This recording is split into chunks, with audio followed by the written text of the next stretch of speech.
So I've been an emergency physician here for 20 years when we've never had an acute response, emergency response with casualties involved, also with injured people involved.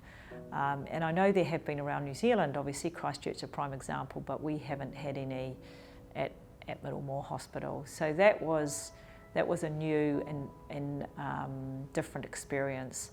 It was hard to sort of understand initially what was happening, so I found that quite hard. We weren't sure what was going on, and then working out what's the best management for these patients once we knew just how many there were. So I think, it was over 12 hours before we just understood the numbers, and then just trying to understand their severity and who to bring where. So just understanding the family situations where some people had 100% burns and had died, and we had a couple of those come to us very early, and I think that was really quite tricky. And then whole families, there's only one person left, and dealing with the relatives of that was quite stressful. Personally, I didn't deal with it, but you could see the effects of that through the IMT, and when we were trying to repatriate people, not wanting one family member to go without the other. So I think the extent of these injuries was enormous, with some people receiving up to 100% burns, and then the splitting and splintering of families across New Zealand was quite difficult, and then some people dying and watching that in the newspaper and across these events. Even when they got back to Australia, 1 or 2 people died that were unexpected. And I think that's just the extent of the injury is so severe that they don't all die in the first 5 minutes. It actually can take a few days or even a few weeks in some situations where you're quite attached to patients, and a lot of work put into patients. And so you sort of think, so it's still sort of, you think, how can that happen? I think the worst moment for me was probably just realising that there were 31 very sick patients, and some of them needed to be sorted out quickly. So very early on, and thinking, well, we can't bring them all to Middlemore, so what are we going to do?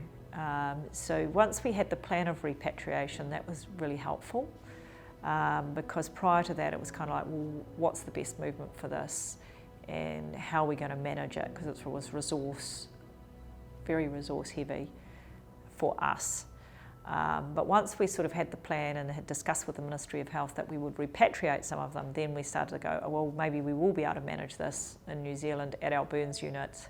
The repatriation was actually challenging in a number of ways. One, in that there was quite a large number of patients involved, 13 patients, 14 patients needing to return to Australia. So that was sort of the challenging in the numbers. Also in the severity of illness, so people were very sick. Burns patients get very unwell, they're intubated, they need dialysis, they get very hypotensive. So they're very, very sick patients that need repatriation. So that made it tricky, and also that they were scattered all over the country, so it wasn't just from Middlemore Hospital.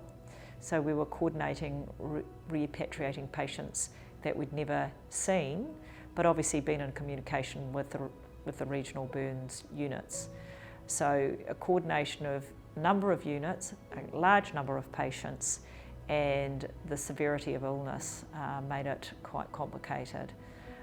And just remembering that it was to another country, so there was all the sort of logistics involved with that as well. It was very hard work, and I think particularly for the surgeons involved, the 24-hour work was very hard work.